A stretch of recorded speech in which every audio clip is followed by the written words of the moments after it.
कोकणातील असे एक जागृत देवस्थान जिथे आजही हजारो भाविक नवस फेडण्यासाठी येतात. नेमके काय आहे या मंदिराचे वैशिष्ट्य, चला जाणून घेऊयात.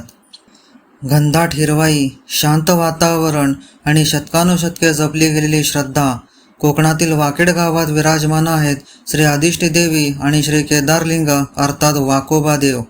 या देवस्थानामागील इतिहास, श्रद्धा आणि वैशिष्ट्य जाणून घेण्यासाठी चला आजच्या प्रवासाला सुरुवात करूया.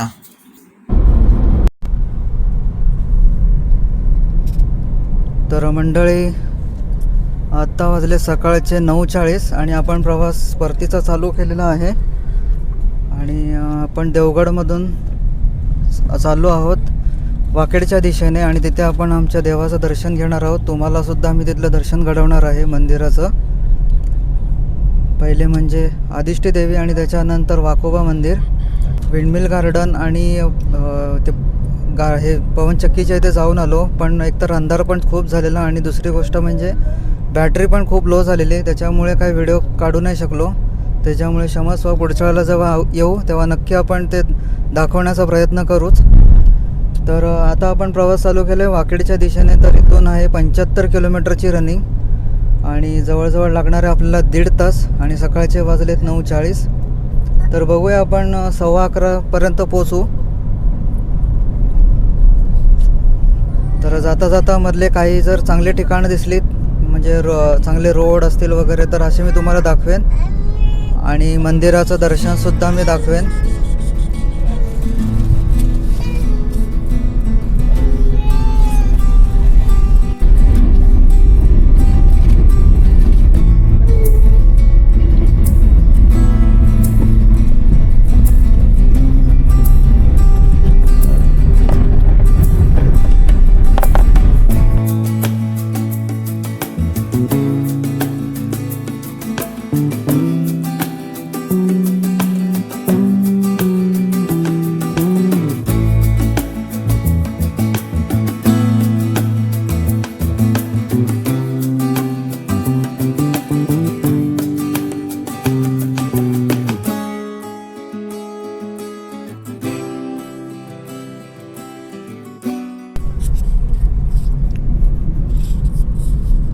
आम्ही आता अंबेरी नाका सोडून खाली उतरत आहोत.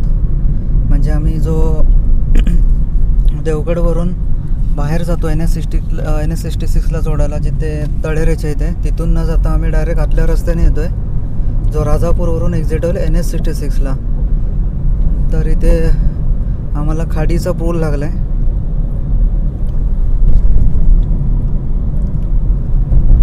खूप सुंदर असे ब्रिज बघायला मिळतात आपल्याला कोकणामध्ये.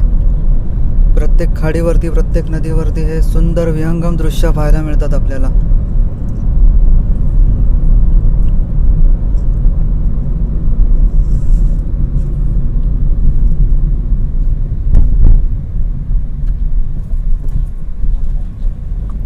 आता इथून आपल्याला आहे 61 किलोमीटरची रनिंग. अजून तरी 1 तास आपल्याला लागणार आहे.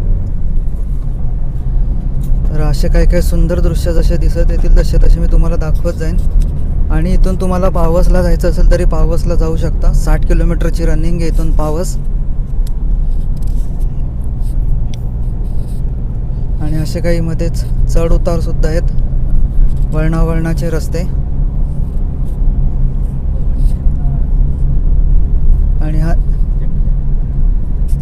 आणि हे जे चढण, वळणावळणाचे रस्ते आणि आजूबाजूला असलेले हा निसर्गाने नटलेला सह्याद्री, हीच कोकणाची खूप सौंदर्यता आणखीन भर पडते सौंदर्यतेमध्ये. तर सांगायची गोष्ट ही की आपण आतून का आलो, कारण इथून मला कमी वेळ दाखवत होता गावी पोचण्यासाठी. आणि जर मी बाहेरून गेलो असतो की तळेरे मार्गे, तर मला जवळजवळ 2 ते 2.5 तास लागले असते, कारण मुंबई गोवा हायवेलाच पोचायला तिथून 1 तास लागतो आणि त्याच्यानंतर पुढे खारेपाटण, राजापूर वगैरे करत पोचायला आणखीन 2-2.5 तास गेले असते. त्याच्यामुळे मी हा रस्ता प्रेफर केला आणि हा नवीन रस्ता मला बघायचा पण होता कसा आहे काय आहे. तर आणि तुम्हाला पण दाखवायचा होता की हा कसा आहे रस्ता. तर हा रस्ता आहे चांगला, पण वळणावळणाचा खालीवर असे रस्ते आहेत आणि त्याच्यात मध्ये मध्ये पुढे जेव्हा तुम्ही राजापूरच्या तालुक्यामध्ये येतात तसा रस्ता थोडासा खराब खडबडीत आहे, थोडासा पॅचेस आहेत मध्ये मध्ये, पण ओव्हरऑल चांगला रस्ता. मध्ये मध्ये गावं पण बऱ्यापैकी आहेत, पण शॉप्स खूप कमी आहेत या साईडला. जर तुम्हाला काही नाश्ता वगैरे करायचा झाला किंवा आणखीन काही पाहिजे असेल तर या रस्त्याला असे शॉप्स खूप कमी आहेत.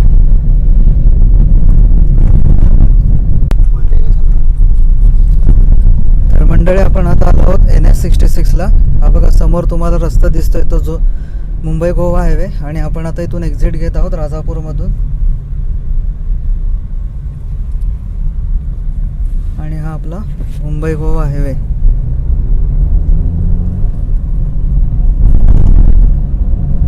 आपले बरेच किलोमीटर्स पण आणि आपला बराच वेळ पण वाचला आहे रस्त्याने. फक्त राजापूरमध्ये आल्यावरती आतला रस्ता खराब आहे, बाकी ओव्हरऑल सर्व खूप छान आहे आणि दुकानं कमी आहेत आतमध्ये. जर तुम्हाला नाश्ता वगैरे काय करायचा असेल तर तेवढी दुकानं नाही आहेत. सर तुम्हाला करायचं असेल तर तुम्ही बाहेरचा मार्ग पकडा, देवगडवरून येत असाल तर, किंवा मालवणवरून सुद्धा येत असाल तर. हा तर रस्ता तुम्ही बघितलाच आहे आपण जेव्हा येत होतो तेव्हा. तर आता आपण भेटतो डायरेक्ट मंदिराच्या इथे. तर मंडळी, आपण आता वाकेड गावात पोचलो आहोत आणि आम्ही आता चाललो आहे पहिले देवीचं दर्शन घ्यायला. आदिष्टी देवीचं दर्शन घ्यायला पहिले चाललो आहे आता तुम्ही. असा काहीसा गावातला रस्ता.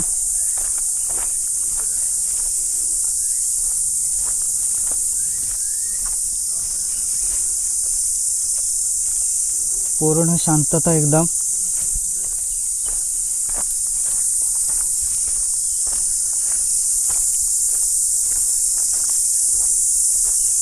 किती छान वाटतं गावी आल्यावरती.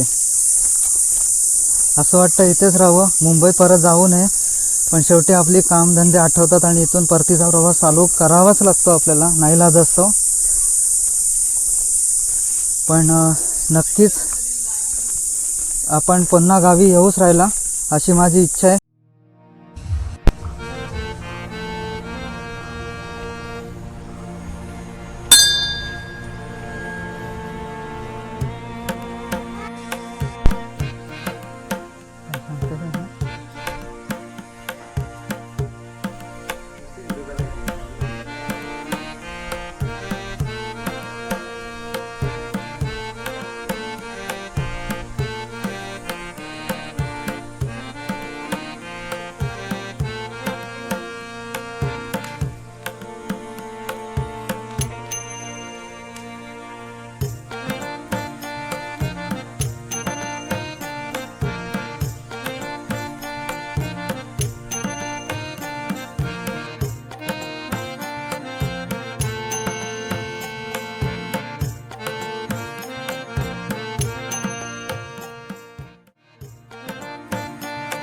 आज आपण रत्नागिरी जिल्ह्यातील लांजा तालुक्यात वसलेल्या सुंदर वाकेड गावात आलो आहोत.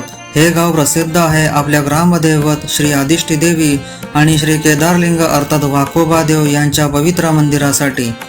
कोकणातील निसर्गरम्य वातावरण वसलेली ही देवस्थाने केवळ श्रद्धेची केंद्र नाहीत, तर गावाच्या सांस्कृतिक आणि ऐतिहासिक वारशाची साक्ष देतात. स्थानिकांच्या श्रद्धेनुसार श्री आदिष्टी देवी ही नवसाला पावणारी देवी आहे, तर वाकोबा देव गावाचे रक्षण करणारे देव मानले जातात. दरवर्षी येथे होणाऱ्या जत्रा आणि धार्मिक उत्सवांमध्ये हजारो भाविक सहभागी होतात. शांत प्रसन्न वातावरण आणि भक्तिभावाने भरलेला हा परिसर प्रत्येकाला आध्यात्मिक अनुभव देऊन जातो. जर तुम्ही कोकणात फिरायला येत असाल तर वाकेड येथील श्री आदिष्टी देवी आणि श्री केदारलिंग मंदिराला नक्की भेट द्या.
मग चालते कुठे त्याला खाते करून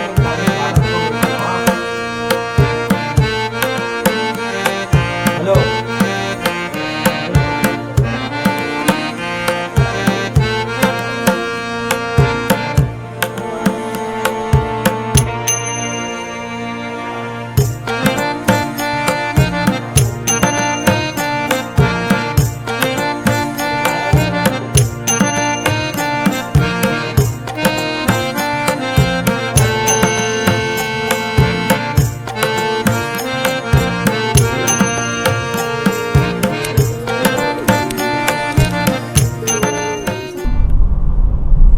तर मंडळी, आता आपलं दर्शन व्यवस्थित झालेलं आहे वाकोबा देवाचं आणि आदिष्टी देवीचं, आणि आपण पुन्हा आता मुंबईच्या दिशेने परतीचा प्रवास चालू केलेला आहे. तर मग ही तुम्हाला सिरीज मालवण ट्रिप कशी वाटली हे नक्की कमेंट बॉक्समध्ये सांगा.